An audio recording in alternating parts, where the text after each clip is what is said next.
It is a new year and a new season to survive, and the Umbrella Survivors are back. I'm Dylan, here with Mike and Kayla. Karen, again, is not with us because she's on vacation. And we all agreed that we wanted to have Season 2 be huge and explosive. And what better way to set off that bang than to have one of, if not the most iconic player in the Resident Evil franchise, the only voice of Claire Redfield for the past 13 years since her introduction in Resident Evil 2, legendary AlysonIsClaire. Hi.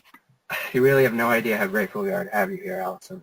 We have a lot of questions for you, obviously, but I think it makes the most sense to start with how did you first get started with Resident Evil? In 1997, I got called in for a voice audition to audition for what was called the adventure game. And as you know, game companies are very protective and secretive when it comes to new products that they're making. So at the time it was called Adventure Game. And throughout the recording for Resident Evil 2, that's what I knew the product to be. I had no idea that it was Resident Evil. And it was a regular audition like anything else, a regular voice audition, and I didn't think anything of it at the time. I got the part, and when we recorded, it was the most bizarre recording session I've ever had in my life. Because we would get the script in batches. This huge stack of papers would come, and sometimes there were Japanese storyboards, sometimes not. And the story was, of course, not linear because it just depended on which part of the game they had developed by that point. That would determine what we were recording. So we had several recording sessions before the game was actually ready to come out. And because we had recorded it not in sequence, I really had no idea what actually happened in the game. And that was my original Resident Evil 2 experience. When you did, since you didn't really know what it was, when you got it, did it feel just like another job, or did it feel special somehow? It certainly didn't feel like any other job in terms of something to compare it to, but I've been really lucky. Every job I've ever had a uniqueness to it. So I enjoyed the fact that it was completely different from what I was spending most of my time doing those days, which was I was touring around North America heavily promoting the Big Comfy Couch. So it was nice to come back off the road and go into a recording studio in Toronto and get to scream my lungs out. You know? That's typically frowned upon when you're entertaining 2-year-olds. I can imagine. Yeah. So I could tell there was something different about it, and also the fact that there was a room full of people from Japan, which I wasn't really accustomed to. Mm-hmm. So yeah, there were some unique qualities about it. And so were you familiar at all with the first game? Have you ever heard of it before? No, I didn't know anything about the first game. I didn't know anything about the franchise. So that's the funny thing. They could have told me that it was Resident Evil 2, and I would have been, yeah, okay, that's lovely. But as it happened, I don't know if you've heard the story of when I put 2 and 2 together as to what it was that I had actually worked on. I was at a conference in New York. I think we were probably at the Jacob Javits Center, and it was one of these trade fair shows. And I was there with one of our licensing groups for the Big Comfy Couch. And they had the couch there, and I was in full lunette getup, sitting on the couch, saying hi to people and doing autographs and photographs and things like that. And the booth directly adjacent to us happened to be a distributor for Resident Evil 2. And I heard my own voice. I I heard lines of dialogue coming from the booth.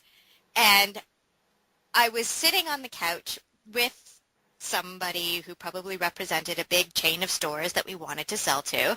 And I remember hearing my own voice and saying, "Can you hold on just 1 second, please?" I hopped off the couch, ran onto the trade floor, kind of pushed my way through all these business people into this video game booth. And it was filled with lots of hotshot guys in suits looking really, really cool and kind of thinking, what is this child thing doing here? This is a mature 18-plus game. Why is she here? And why is she running in the booth going, "That's me! That's me!"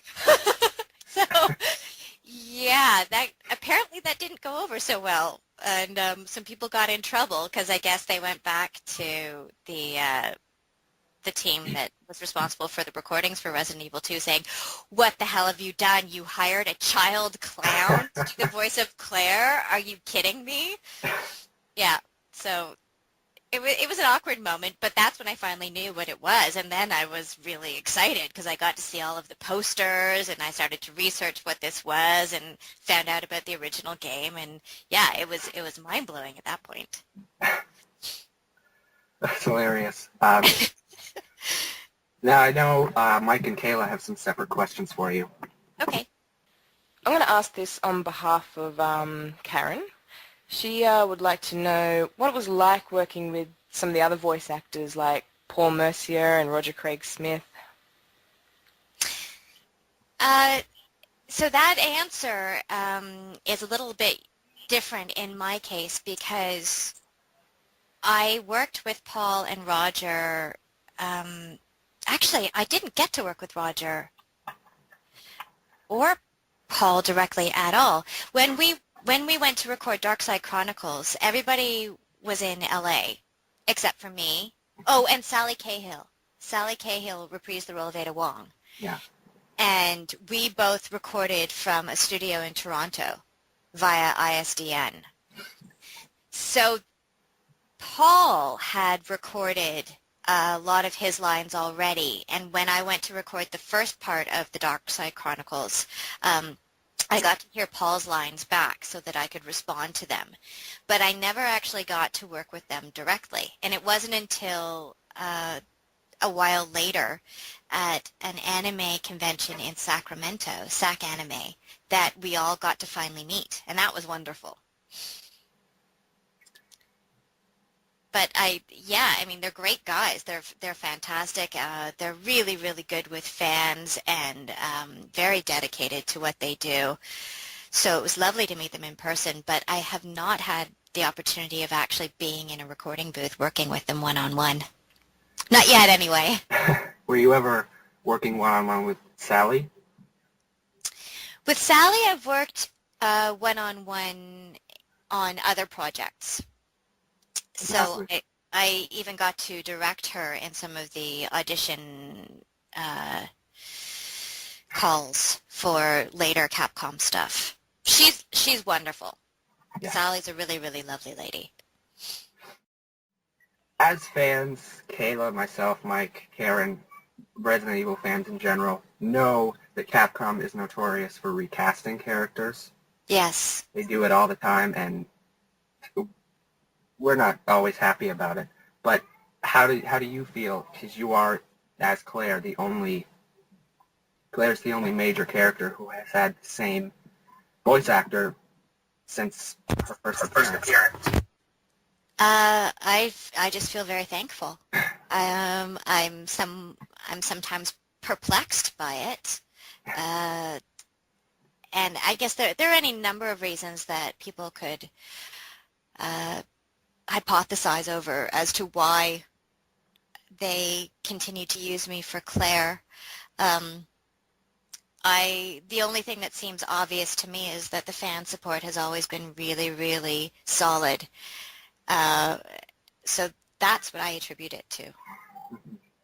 And I think at this point, maybe because they might be a little afraid, since they've brought you back so many times and the fans love you so much, they might be a little afraid to recast Claire, as maybe they're not so afraid to recast Jill Valentine. But that similar thing happened with Sally. She voiced Ada in 2 and 4, but then they recasted her for the Umbrella Chronicles, and fans were very upset about that. And then they brought her back for Darkseid because fans were so upset. So I imagine something even bigger would explode if they recasted you. Yeah, it's hard to say. I've had feedback from people in all different areas relating to this situation, and even people who had produced the original games. And someone had suggested to me that I should step away from Claire because that storyline was dead. There was nothing more to do with Claire, and there were other characters in the Resident Evil franchise that fans would rather see me do. That there were roles that would be bigger and go into a whole new storyline for many, many games to come, and it would be smart if I made that transition. So as an actor, you kind of just say, all right, I'm just going to let other people make those decisions, and whatever comes my way, I'm more than happy to be involved with if it doesn't upset the fans. I don't know how people would feel about me playing a different role. I think we'd notice it. And it would be odd to hear you as some other character since you've been Claire for so long. Right. I guess that it comes down to if they're going to do away with Claire, if they're really not interested in extending her storyline anymore, then, what do you do? So I guess the idea was if fans really like me as a voice actor and the character of Claire is not going to be continued, then would they support me doing a different character? And again, I kind of feel the way you do, which is initially it would be really weird, but then who's to say? Who's to say if it wasn't a really fantastic script, it would still be great to be part of the franchise either way. I remember reading a while ago that you had things to do with Resident Evil Outbreak. Yes. And there was a lot of rumors like that you voiced the character. What exactly did you do with Outbreak?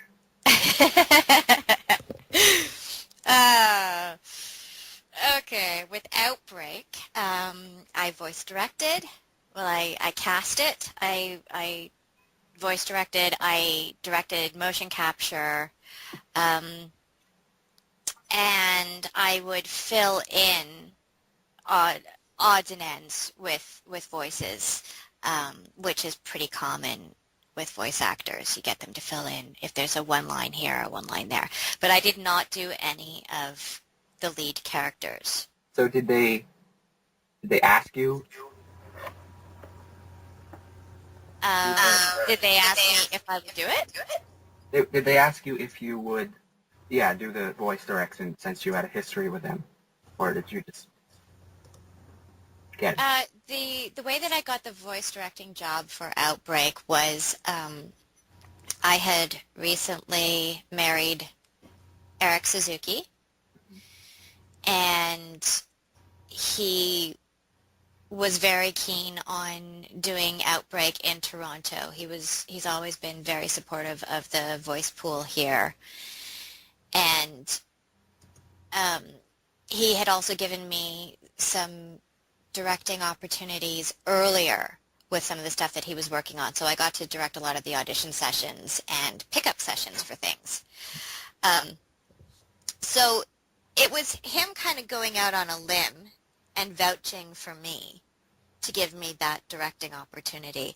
But he also knew I would do a lot more than your average voice director, at least at the time. He and I really worked hard on the localization of that script.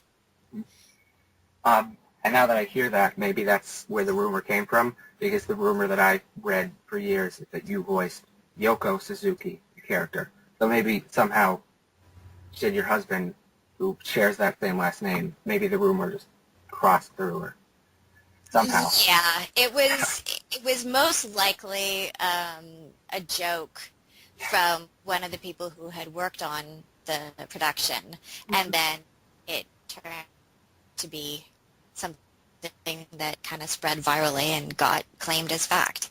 It's usually how those things happen. So, Kayla, Mike, do you have any other questions? Well, since working on Resident Evil, it being a horror game and whatnot, would you say you become a fan of horror movies, or even more specifically, the zombie genre, or were you before? And if not, did this affect your working on this franchise all these years, have any kind of long-term effect? I have been a fan of horror movies since my days in the womb. I'm a huge horror fan. So what was wonderful about working on Resident Evil 2 and getting to be part of this whole franchise was, most of my career has been geared towards children's entertainment. So at the time when we were recording it, I didn't know what exactly it was, but I knew that I got to scream a lot. And that alone was wonderfully therapeutic. When later on I found out what Resident Evil was, and my boyfriend at the time, he and I went and we rented a PlayStation console and got the game from Blockbuster and played it, and it was terrifying. It was absolutely terrifying, and it blew my mind. I had no idea that this is what video games were embarking upon. It was a great experience, and I hadn't seen a movie that had scared me that much in many, many years. So it was wonderfully new, and really, really opened my eyes to a whole new world that would end up becoming part of my life for a long time. I guess that's the long way of saying, yes, I was a fan of horror before, but Resident Evil was really my first foray into getting to do it as part of my job. And that was wonderful because I think they did a really good job of making something scary. I'm not sure that there have been many Hollywood movies in the last 15 years that have scared people the way that experience the first time you play through Resident Evil 2. There are scares in there that I can't think of a movie that could compare right now. Of course. You're sure Resident Evil is a nice family project? I've always thought it as such.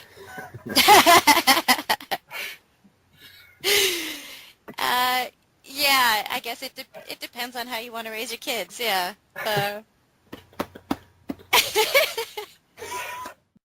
To answer about the zombies, I am a zombie fan. I was a zombie fan before, and I think there's a real flavor du jour with zombies right now, and that's great. I think it's wonderful that they're getting their day.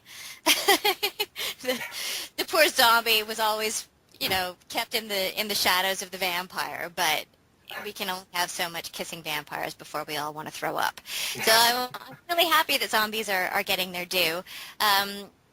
But I haven't really seen anything that's done a better job of zombies than Resident Evil 2.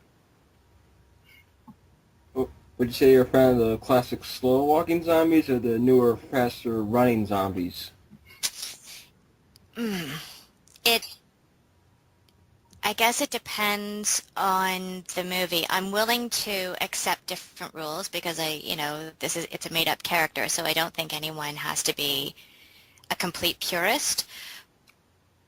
So, for example, the movie Quarantine, I thought that would be an example of coming close to the best way to do zombies in a film. I thought Quarantine was really, really well done. I am a huge Jennifer Carpenter fan, so that only made the movie that much better. And in that movie, of course, they can run. But it worked with the medium that they were doing. It really fit and heightened the tension there. But if you go back to Resident Evil 2 and having slow zombies, that was fine because I like the slow buildup of tension. I like the feeling of isolation. I like allowing, the more time that goes on, the more opportunity the player has to really get themselves scared. And that's something that gets overlooked mostly these days. Things are so fast and they're cut so tight. Almost everything is a Michael Bay film, and the audience isn't given a chance to let the moment sink in. And fear needs that moment. You need that moment to realize, oh my goodness, I have to go into that room. I don't have a choice, but I know if I do, there's a creature that's going to jump out of the window and rip my head off. And being allowed to kind of sit there and take little inches, inch by inch by inch, and you don't know if the next time you push your controller, that's going to trigger the thing to jump through or what's going to happen. And then you finally get to the moment where you were sure the first time you played through, this is where he came, and it doesn't happen. So then you're completely thrown for a loop, and it's that slow build-up of it being left in your control as to what you're going to do. That is truly terrifying. And in that case, you don't need zombies to run fast. They don't have to do anything. That slow moaning, and you know it's around the corner, and it doesn't matter that they're going slowly because you're still screwed. I think that's way more powerful than running fast. And this is another question that's on the behalf of Karen. She wanted to know, what are your, I think we all want to know, but this is from her. She wanted to know, have you seen the Resident Evil movies, and what are your feelings on those? And more specifically, if you have, how do you feel about Ali Larter portraying Claire in the movies? Okay, so the first part, have I seen the movies? I saw Resident Evil, I saw the first one. I did see the second one on television, on the movie network once. And then I also watched the third one, Extinction. I quite enjoyed the first one. It was a lot of fun. There were a lot of fan things put in there, like when they get downstairs and they say on the map it says Dining Hall D, things like that. It was quite enjoyable. When that first movie came out, I think most people had a very similar reaction, which was the character of Alice was largely based on Claire. But they had said that they wanted to keep characters separate from the actual game franchise because they didn't know what to do for that first movie in terms of having the characters from the franchise in it. So they played it safe, invented a character named Alice, but very much based her on the characters from the game. Yeah. But I was okay with that. I'm fine with any franchise. Like if you look at X-Men, it's different than the cartoon, which was also different than the comic book. Every different form should be allowed to play by its own rules, I think. So anyway, long story made even longer by me. I liked the first movie in many ways. I love Mila. I'm a big Mila Jovovich fan. So her in the role of Alice is fine by me. The second movie, as fun as it was to watch City Hall blow up, because it was filmed in Toronto, so that was... with the government. That hit a special place in a lot of our hearts, because we were working on Outbreak, and that was quite significant. But I have to say, I thought probably the second movie was the weakest of the franchise. In terms of films, I know a lot of people, they're Jill Valentine fans, and so for that, they loved that element of it, but for me it was the weakest movie. The third film, Extinction, was actually, I thought, really well done. It was maybe the strongest film that I've seen out of the franchise, and Ali was only in there for a very small amount, so I haven't seen Afterlife. I haven't seen the one where you really get to see her as Claire, but I have no doubt that she would do a good job. Yeah, she did. I think you'd like it because it definitely takes a lot from the game, especially Resident Evil 5. I think you'd really like it in terms of games to movies.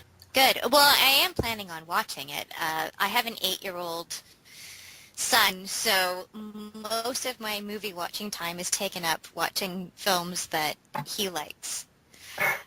But I will get around to it. I always thought it was a little odd and a cool coincidence that you are the only person that has voiced Claire and been Claire in the games, and Ally Larder played her in the movies, and the only people to ever portray Claire share they're both Alyson, Ally. I thought that was a pretty cool coincidence. Yeah, what's in a name? Who knows? Yeah, it is a bit of a coincidence. I think it just means that really cool chicks are named Ally. Well, duh. Yeah, I mean, it comes down to the fans, and if the fans enjoy Ally Larder as Claire, and everything that I've heard is that she does a really good portrayal of Claire in the film, so then I'm going to go with that because fans have always supported me doing the voice in the game, so, they got good taste. My personal opinion on Ally Larder as Claire, I think she did a great job, but there's something that was sort of lost in translation from the game to the film in that Claire's she's not sweet and gentle. She's harder, and she's not, in the game she's really sweet, and there's just something in the movie where she's kind of a bitch. Yeah, you always have to make a choice as a director which way you want to go with the character. It's funny, we were talking about this with the girl with the dragon tattoo. The Swedish version versus the North American version and how they both relate back to the book. And when you're trying to tell a story, there's usually a lot more source information than you can fit into a 2-hour movie. And for the sake of the story that you're trying to tell, you have to make certain hard choices with your character.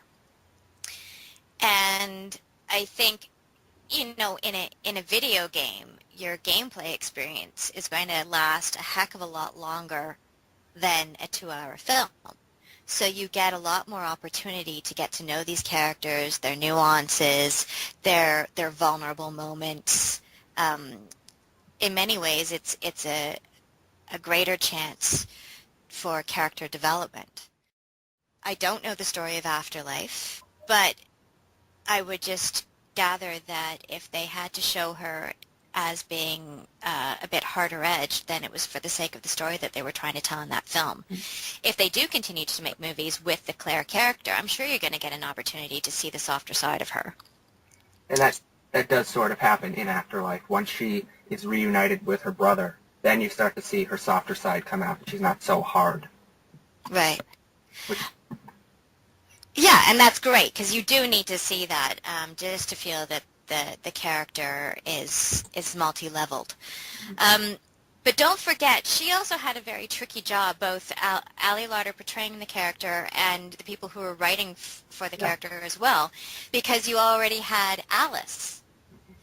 And you couldn't, I know as the movies have progressed, Alice has become more superhero because of the genetic changes to her with the different viruses and what.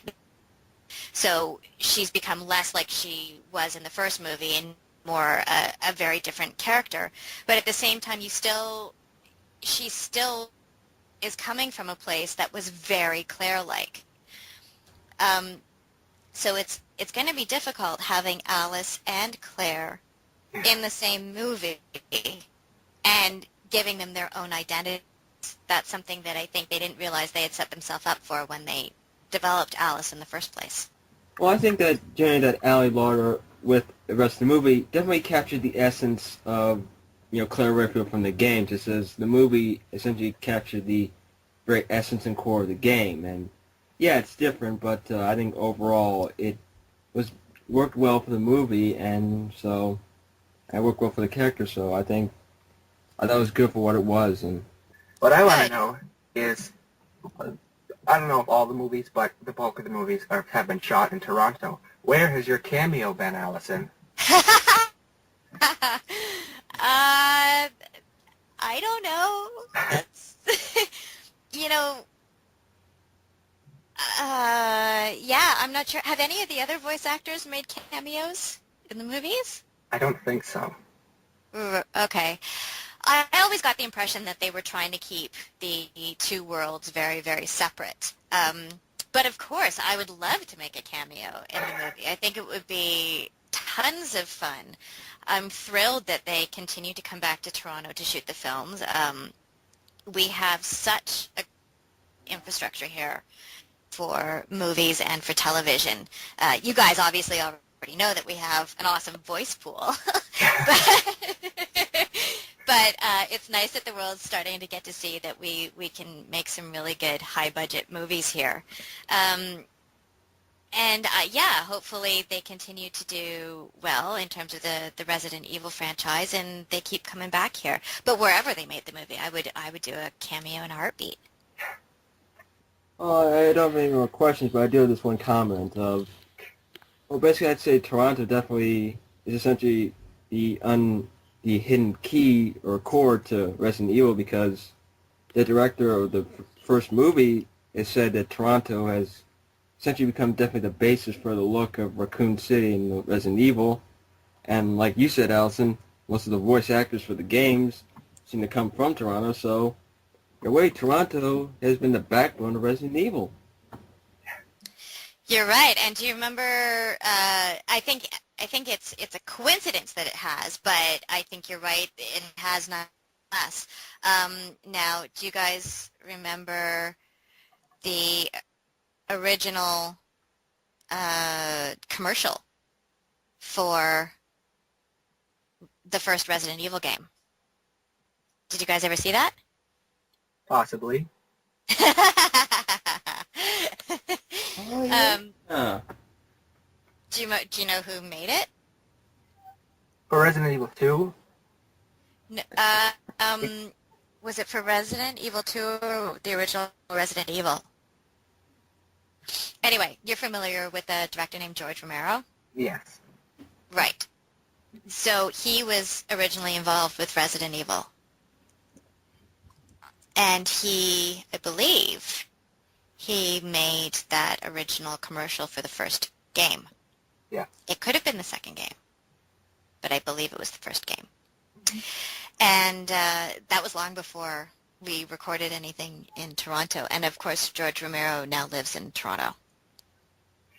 And he almost did the movies. Yes.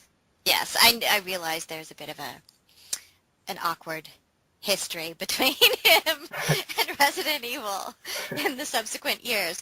But I would say he planted the Toronto seeds long before I got involved. So yeah, there's been an interesting Toronto connection throughout with the Resident Evil franchise, and I certainly hope it continues. Yes, I do have quite a few Twitter questions. Okay. Oliver 7 Carlos and Leon VP70 want to know if you are working on any upcoming Resident Evil projects that you are able to tell us. You guys just know about Raccoon City, which I think is coming out March 20th, and that's the latest that I have to tell you guys about.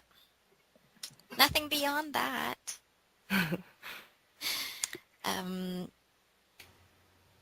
Yeah, I don't really know what's going to happen, and they're always very quiet until you sort of get a call. Okay, tomorrow we need you in a recording booth. That's kind of the way this goes down, and it's understandable. They want to make sure that nothing gets leaked, and no silly voice actors go off blabbing about things that they shouldn't be saying, and ruining the surprise, which most of us have done in the past. Yeah, there have been a lot of rumors lately as to whether, one, Claire is going to continue in the franchise, or two, if I am going to be replaced. And I have no idea, as different people get involved with the project, interests change. Who knows? I certainly hope that I'm always able to be part of it because it's been a wonderful experience, loads of fun, and the fans have been incredible. Getting to meet you guys, finally getting out to do conventions and stuff, and getting to meet you guys, that's been probably the best part.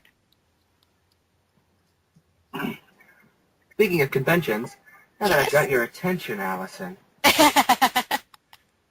there is a horror convention that I go to. It's near me. You got to get your butt down there sometime. Where is near you? Well, it's a little ways away from me, but it's in Massachusetts.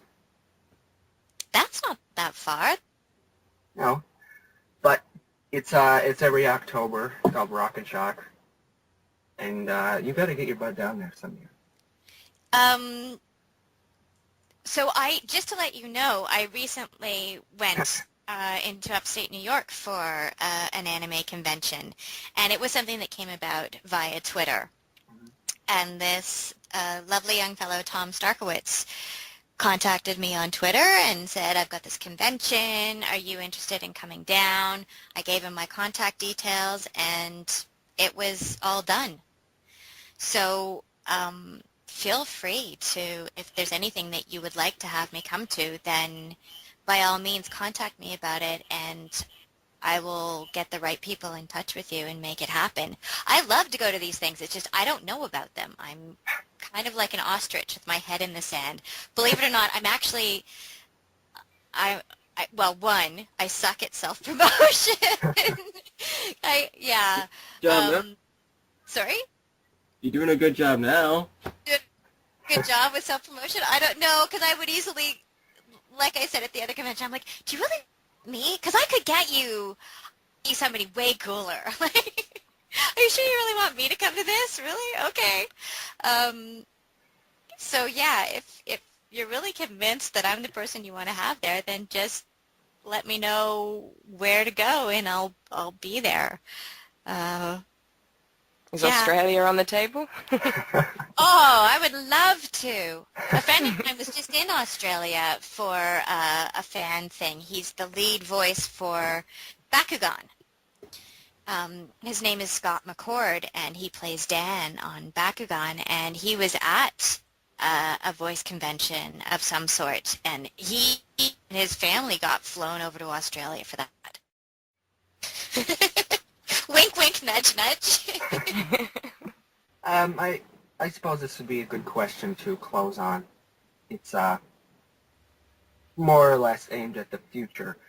They brought you back as Claire for things like Dark Side Chronicles or The Mercenaries 3D, whereas it wasn't necessarily any new story for Claire. It was just recapping old stuff, or it's just not. There's no story at all. Which would you prefer to do? Would you prefer to just come back in whatever capacity as Claire, or would you rather see her story explore more, develop more? As an actor, I always relish new material. Anything that allows me to expand on what I've done previously and go into new territory. So I would love something new with her storyline. But having said that, I think they've her have been, and Eve, we've done something, doing the original Resident Evil 2 and Code Veronica, and then coming back and doing Chronicles. It wasn't the same experience because there was a different feel with the game. The game has very different gameplay. Yeah. So it was quite a performance that we did, and so that was great. And then doing Raccoon City, yeah, again, a very different experience. So I don't know how many times you can go back and do something different with the same source material. Eventually, you're going to move on if you're going to continue with those characters. So I guess in terms of my hope that I continue with Claire, yes, I would very much like to see a whole new storyline start. Yeah, I would actually like to know, besides Claire, of course, who would your favorite character be in the entire franchise? I have a thing for Wesker, I have to admit. I think we all do. Yeah. So, I'll I mean, when throw you're talking about new storylines and stuff, there's a big part of me that wants a Claire and Wesker game. You know, they had some stuff going on in Code Veronica, and the way that it was kind of left hanging, it felt like these two were going to definitely meet up again in the future. So I would like to see that happen. As would we all. As would we all.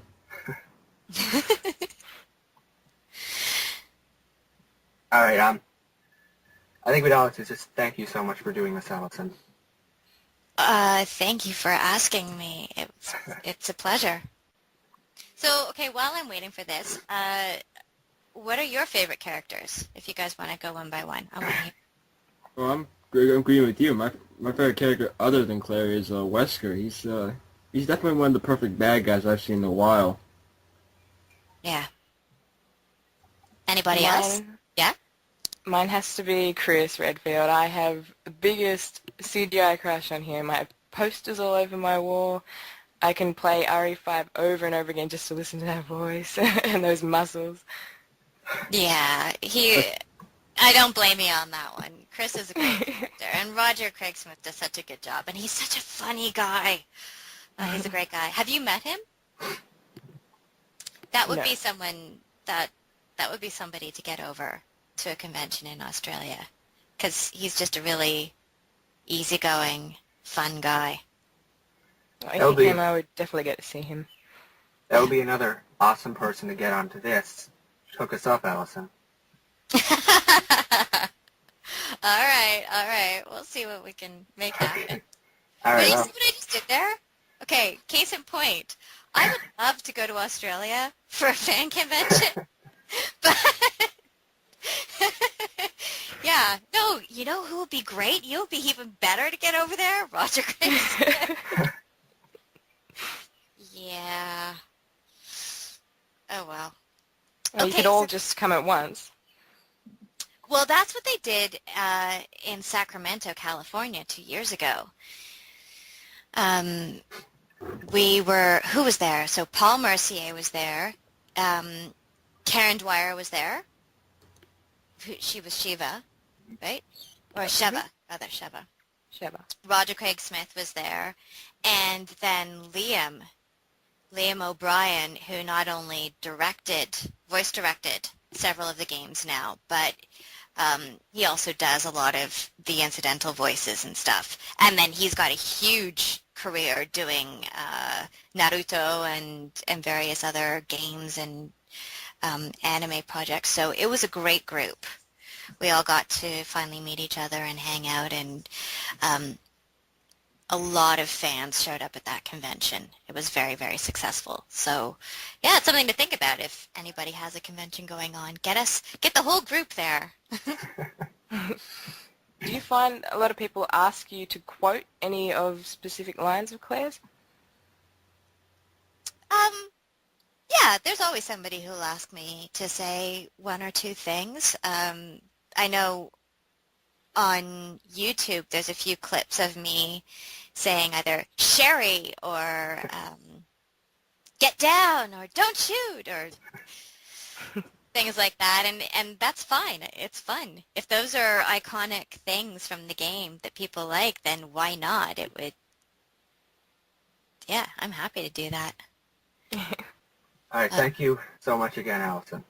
Thank you. I wanted to note, again, each one of you, your own answer, your favorite Resident Evil game.